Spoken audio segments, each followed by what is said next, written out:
우리가 지금 몇 주 주의 영으로라고 하는 주제를 가지고 말씀을 나누고 있는데, 오늘 마지막 이 주제의 말씀으로 전신갑주를 입으라 라고 하는 제목의 말씀을 나누고자 합니다.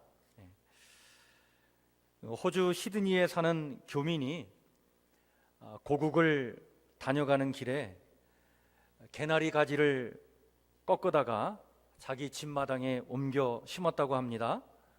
이듬해 봄이 되었습니다. 아주 맑은 공기와 또 좋은 햇볕 덕에 이 개나리 가지와 잎이 한국에서보다 아주 무성하게 자랐다는 거예요. 그런데 아쉽게도 꽃은 피지 않았습니다.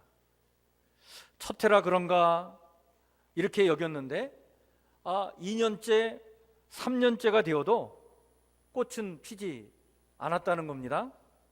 알고 보니까 한국처럼 겨울이 없는 호주에서는 개나리 꽃이 아예 피지 않는다는 사실을 나중에야 알게 되었다는 것입니다. 저온을 거쳐야만 꽃을 피는 현상을 추나 현상이라고 하는데, 튤립, 히아신스, 백합, 라일락, 철쭉, 진달래, 개나리 등이 여기에 속한다는 것입니다. 여러분, 인생도 마치 추나 현상과 같은 경우가 있죠. 눈부신 인생의 꽃은 혹한을 거친 뒤에야 피는 것입니다. 여러분, 삶이 만만치 않습니다. 힘들고 어려운 일은 여전히 있기 마련이고, 또 살다 보면 땅끝에 서는 그런 경험을 우리가 종종 하죠. 그러나 우리를 외면하지 아니하시는 하나님은 그 혹한을 거쳐 인생의 꽃을 멋지게 피도록 우리를 반드시 도와주실 줄 믿습니다.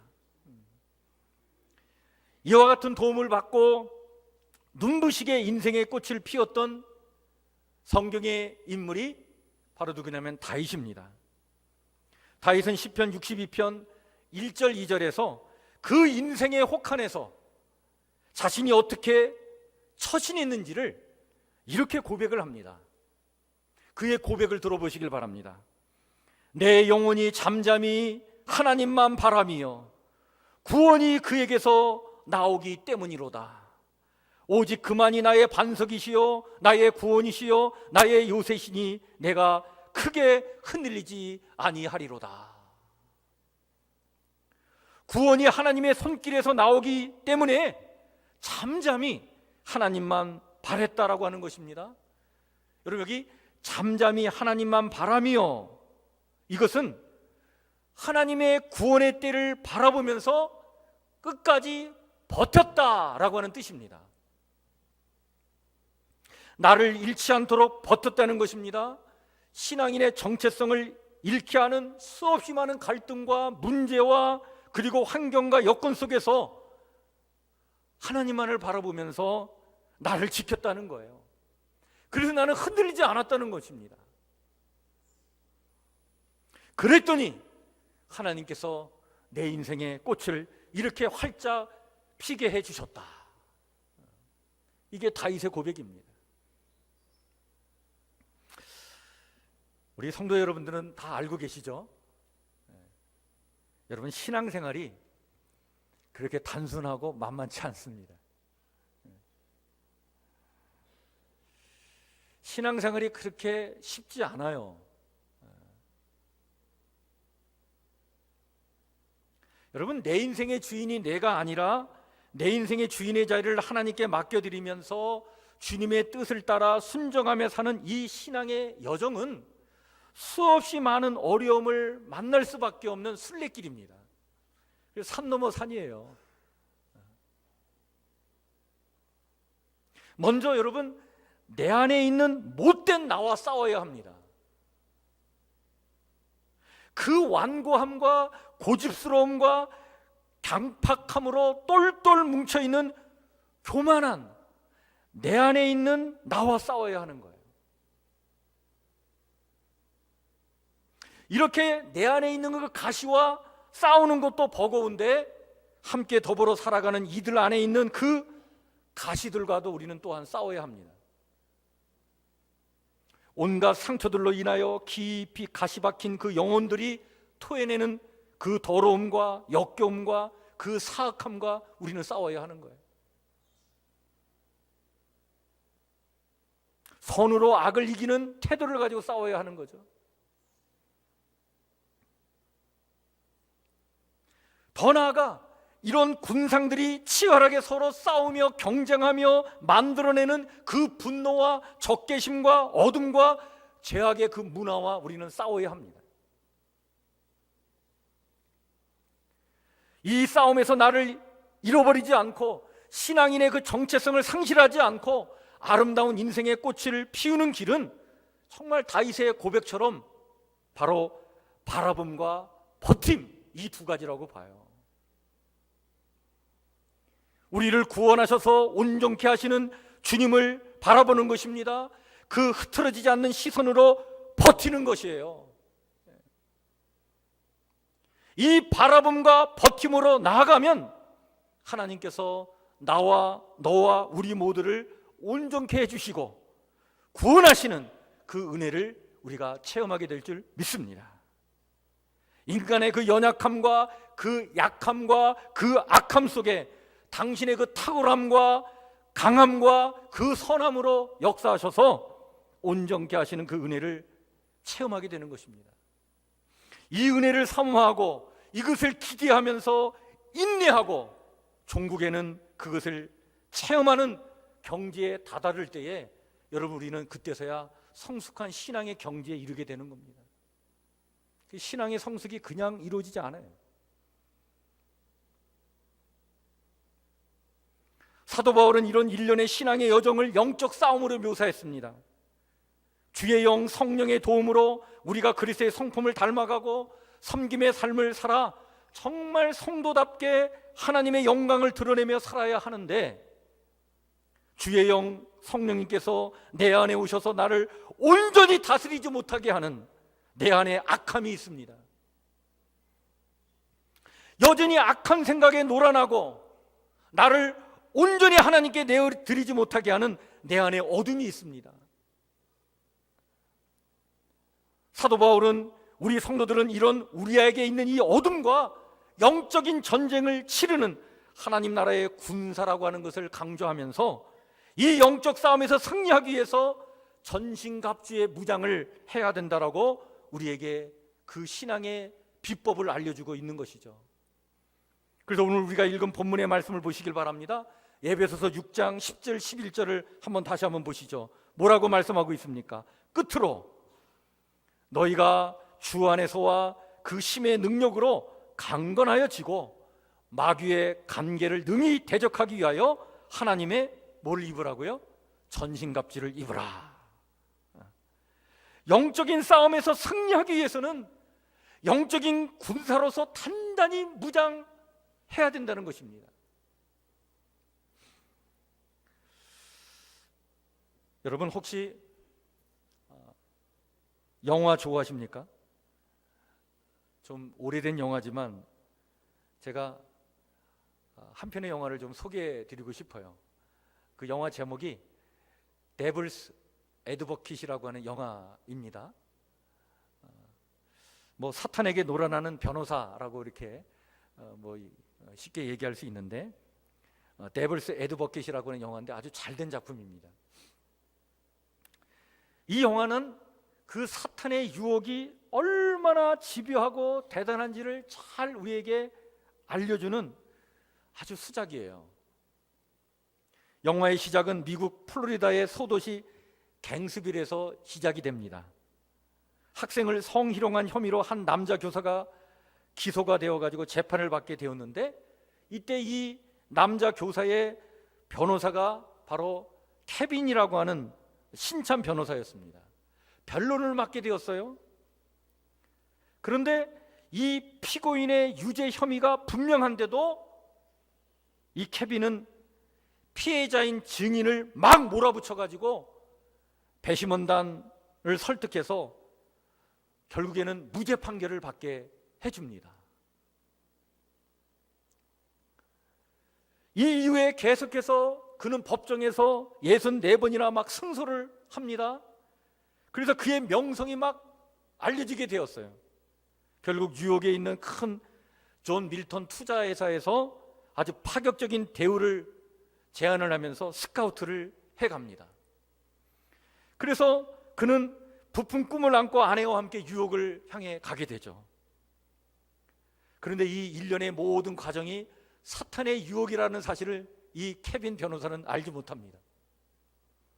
그의 명예욕과 허영심을 자극해서 진실을 왜곡시키고 거짓을 말하게 하고 결국에는 성공만을 쫓도록 하는 그 사탄의 유혹인 것을 그는 알지 못하고 뉴욕을 향해 갑니다.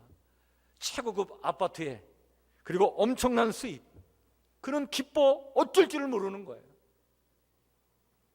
그 뉴욕에서 케빈은 사탄의 어떤 종교의식에 참여했다가 공중위생법에 걸린 한 사람을 또 변호하게 되는데, 이 사람이 존 밀턴 투자회사의 고객이었습니다.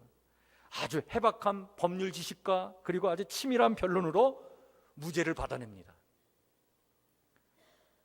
또 그는 이어서 아내와 딸을 살해한 혐의로 기소된 억만장자를 변호하게 되는데, 그런데 이 사건을 맡아 조사하던 중에 이 케빈은요, 이 사람이 이 억만장자가 유죄라고 하는 사실을 알게 됩니다. 그런데 자신의 그 명예욕과 허영심에서 헤어나지 못하고 그는 점점 더 악의 수렁으로 깊이 빠져들어가게 되죠. 그런데 이때에 그는 이렇게 얻은 명성과 명예와는 대조적으로 그의 삶은 점점 더 비참해져 갑니다. 결국 뉴욕 생활에 적응하지 못하고 신경쇠약에 걸린 아내가 자살을 합니다. 아내의 죽음을 계기로 이 케빈은 이 모든 것이 바로 사탄의 유혹이었다는 사실을 알게 되죠. 더 이상 이 사탄의 유혹에 넘어가지 않기 위해서, 이 사탄의 장난에 희생되지 않기 위하여 자기 자신도 머리에 방아쇠를 당겨서 세상을 떠나고자 합니다. 이때 이 밀턴 주식회사의 사장으로 변신해서 그동안 이 케빈을 유혹해온 이 사탄이 극구 말리지만, 그러나 그는 더 이상 사탄의 하수인이 되지 않기로 결정을 하고 그는 자기 의지로 자기를 버립니다. 그런데 바로 그 순간 이 영화는 다시 처음 사건, 그 교사가 여학생을 성희롱한 사건으로 돌아갑니다. 그 사건 변호를 앞두고 화장실 거울 앞에 서 있던 이 케빈은 정신을 차리게 된 거예요. 마치 지금까지의 일이 선과 악의 갈림길에서 악을 선택했을 때 자신에게 일어날 수밖에 없는 그 참혹한 미래를 본 것처럼 그 거울 앞에서 정신을 차린 이 케빈은 양심의 가책을 느끼고 학생을 성희롱한 그 교사의 변호를 중단합니다. 변호사로서는 대단한 결정이었어요. 사탄의 유혹을 물리친 것입니다. 그런데 여러분, 사탄의 유혹은 여기서 끝나지 않는다는 거예요. 변호를 중단하고 나온 이 케빈에게 언론사 기자들이 막 달라붙습니다. 변호사로서 대단한 결단을 내린 이 케빈이 화제의 인물이 되었습니다. 한 기자가 특정 기사의 주인공이 되어달라고 인터뷰를 요청합니다. 그때 이 케빈이 그 기자에게 응답하면서 내일 전화해, 그러면서 손을 흔들고 헤어지는데, 그때 그 떠나는 케빈을 바라보는 그 언론사 기자의 얼굴이 갑자기 바뀌면서 존 밀턴 투자회사의 사장의 얼굴로 바뀌는데, 그게 사탄의 얼굴이에요. 그 사탄이 그 떠나는 인간을 향해서 미소 지으면서 그 영화는 끝납니다. 그런데 그때 그 사탄이 인간을 향해서 미소 지으면서 던지는 그 마지막 그 대사가 너무나 인상적이에요. 그때 사탄이 그 떠나는 인간을 향해서 이렇게 말을 던집니다. 허영은 내가 가장 좋아하는 기호품이지. 하나의 허영심을 물리쳤다고 내가 물러설 것 같아? 다른 허영심을 부추겨서 결국 너를 유혹시키고 말 거야. 그런 의도로 던진 그런 대사였어요. 여러분, 그렇습니다. 오늘도 사탄은요, 이렇게 우리를 집요하게 우리를 유혹하고 우리의 영을 정말 처참하게 망가지도록 우리 안에서 역사하는 것입니다. 이런 사탄의 유혹에 넘어가지 않기 위해서 우리가 준비하고 갖춰야 될 전신갑주, 그 무장은 무엇이겠습니까? 오늘 성경은 우리에게 6가지를 얘기해 주고 있습니다. 그 첫 번째가 바로 뭐냐면 진리의 허리띠입니다. 여러분, 허리가 강해야 합니다. 허리가 강해야 힘을 쓸 수 있어요. 영적 허리가 강해야 됩니다. 어떻게 하면 우리의 영적 허리를 강화시킬 수 있겠습니까? 바로 진리로 무장하는 것입니다. 그래서 진리의 허리띠라고 성경은 이야기해주고 있는 것입니다. 진리 대신 예수님으로 무장하는 것입니다. 예수님의 가르침과 예수님의 정신과 그 예수님의 말씀에 우리가 사로잡혀 살아가야 하는 것입니다. 쉽게 얘기하면 내 스타일 내려놓고 예수님 스타일로 살아가는 거예요. 내 생각 내려놓고 내 고집 내려놓고 예수님 말씀 붙잡고 살아가는 겁니다. 그래야 우리는 진리의 허리띠로 강해질 수 있는 것입니다. 근데 신앙생활 10년 20년 해도 여전히 내 고집을 내려놓지 않고 있는 거예요. 내 생각 내려놓지 않고 살아갑니다. 그러니까 내 생각 내 고집대로 살아가니까 우리가 처참하게 무너지고 쓰러지고 살아가는 거예요.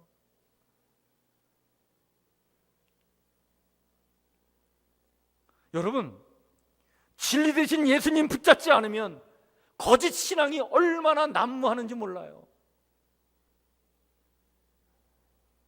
교회가 예수 스타일을 버리면 교회는 여러분 병들게 됩니다. 예수님의 그 말씀과 정신을 우리가 잃어버리면 우린 병들고 마는 거예요. 두 번째는 의의 호심경을 가지라고 얘기합니다. 여러분, 심장이 강해야 됩니다. 심장이 강해야 돼요. 강심장을 가지시길 바랍니다. 영적 심장을 강화시켜 나가야 됩니다. 어떻게 하면 영적 심장을 강화시켜 나갈 수 있겠습니까? 의의 가슴막이를 해라는 거예요. 이게 무슨 뜻입니까? 여러분, 우리가 신앙생활 하다 보면 우리의 연약함과 허물 때문에 우리는 수없이 많은 죄책감과 그리고 죄의식과 수치스러움을 느낄 때가 있습니다. 그럴 때마다 사탄은 우리의 가슴을 공격하는 거예요. 우리의 죄의식과 죄책감을 노리고 계속 화살을 쏘아대는 것입니다. 그때 무엇으로 이 가슴을 보호할 수 있겠습니까? 나의 의가 아닌 거예요. 나의 의로 우리는 구원받은 사람들이 아닙니다. 여러분, 하나님의 의로 우리는 구원받은 하나님의 자녀인 줄 믿으시길 바랍니다. 내가 구원받은 것은 나의 의로 된 것이 아니고 하나님의 의로 우리를 거룩하다 하나님께서 칭해 주셨 것입니다. 하나님의 의로 우리는 그 구원을 선물 받은 거예요. 그 하나님의 의로 우리의 심장을 보호해야 우리는 강심장이 될 수 있습니다. 사탄의 공격을 막아낼 수 있는 거예요. 이게 의의 호심경입니다. 세 번째는 평안의 복음으로 준비한 신으라라고 얘기합니다. 여러분, 발이 건강해야 몸 전체가 건강해요. 그래서 발 건강하셔야 됩니다. 근데 발이 건강하려면 좋은 신발 신고 다니셔야 돼. 여러분, 좋은 신발 신고 계십니까? 좋은 신발 신어야 몸도 건강하셔요. 여러분, 좋은 신발이 어떤 신발입니까? 평안의 복음으로 신으라고 얘기합니다. 이게 뭡니까? 여러분, 죄는 하나님과 우리의 관계를 단절시킵니다. 근데 죄로 말미암아 하나님과 우리의 관계가 단절되면 참된 평안과 기쁨을 우리는 누리지 못하고 살아가요. 그런데 이런 우리의 죄를 예수님께서 이 땅에 오셔서 당신의 보혈의 피로 말미암아 이 죄를 이미 용서해 주시고 이 죄값을 예수님께서 이미 치러 주신 줄 믿습니다. 예수님의 그 보혈의 피로 말미암아 죄가 해결됐으니 하나님과 우리의 관계가 회복된 줄 믿습니다. 하나님의 관계가 회복됐다는 것은 하나님 주시는 참된 기쁨과 평안이 우리 안에 충만해질 수 있다는 것입니다. 그래서 여러분, 바로 이 예수 그리스도의 보혈의 피로 말미암아 하나님과의 관계가 이미 나는 회복되었고 하나님이 주시는 이 기쁨과 평안을 누리며 사는 하나님의 자녀가 됐다는 이 사실을 믿으시고 이 복음에 대한 확신을 가지시고 그 평안의 복음으로 신을 신고 우리의 인생길을 걸어가야 여러분 유혹도 있고 험한 길도 있고 어려운 일을 있을 때에 그 모든 것들을 다 이겨내고 힘찬 발걸음으로 승리의 길을 나아가게 될 줄 믿습니다. 이게 평안의 복음이에요. 네 번째는 믿음의 방패를 가지라고 합니다. 여러분, 믿음의 방패, 여러분 이 방패는 고대 시대에는요 조그마한 방패가 아니라 방패가 컸어요. 그래서 전신을 보호해 주는 게 방패입니다. 믿음이라고 하는 것은 다른 무기를 보호하는 무기이고 다른 모든 은혜를 지키는 은혜입니다. 이 믿음의 방패는 사탄의 모든 공격을 소멸시킬 수 있는 그런 능력이 믿음의 방패입니다. 사도 요한은 그래서 우리에게 이렇게 일러주고 있죠. 요한일서 5장 4절 말씀입니다. 세상을 이김은 이것이니 우리의 믿음이니라. 어떤 믿음입니까? 여러분 그렇습니다. 하나님을 향한 전적인 신뢰, 이 믿음이 방패가 될 줄 믿습니다. 나를 당신의 자녀로 삼아주신 그 하나님께서 나를 영원토록 보살펴 주시고 책임져 주신다고 하는 이 믿음, 이 확신, 여러분 이 믿음을 가질 때에 우리는 모든 공격을 막아내고 물리치게 될 줄 믿습니다. 이 믿음의 방패가 우리에게 필요한 거예요.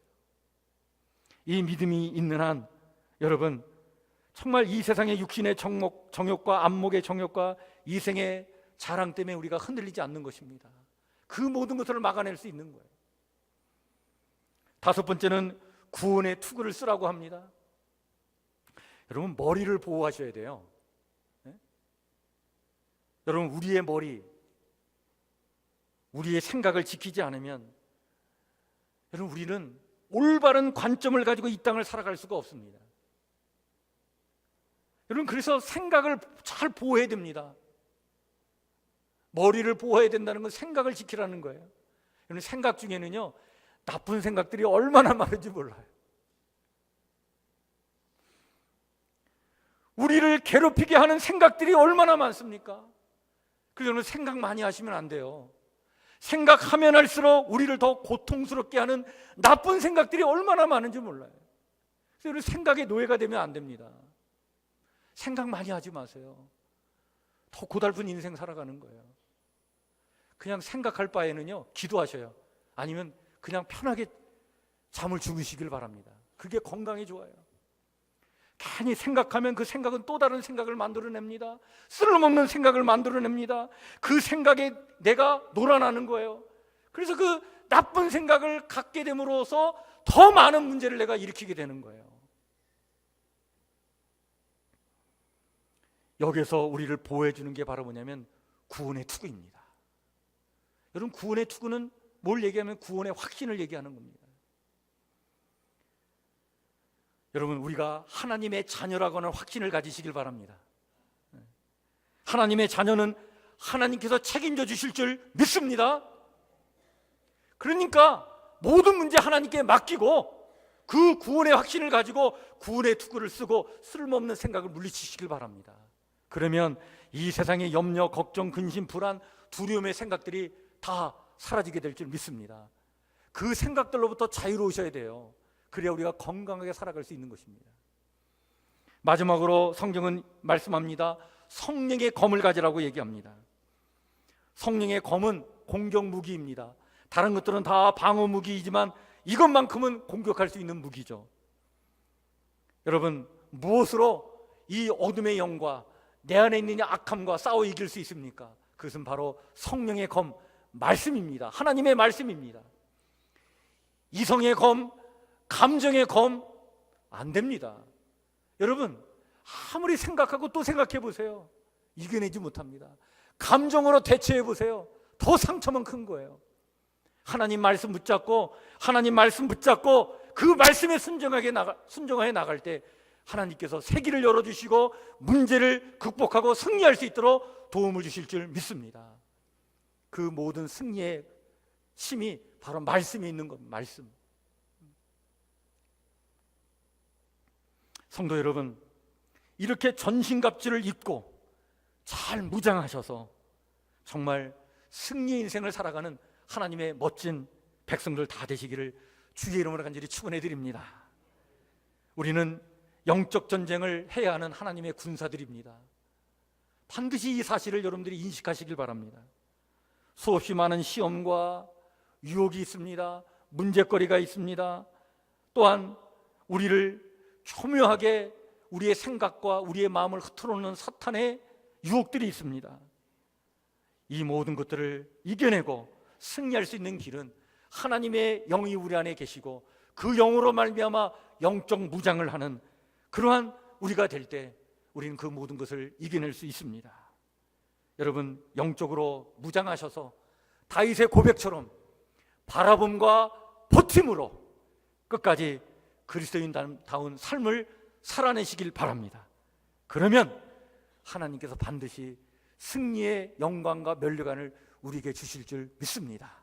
그 은혜를 맛보고 그 영광을 체험하고 살아가는 멋진 하나님의 백성들 다 되시기를 주의 이름으로 간절히 축원해 드립니다. 기도하겠습니다.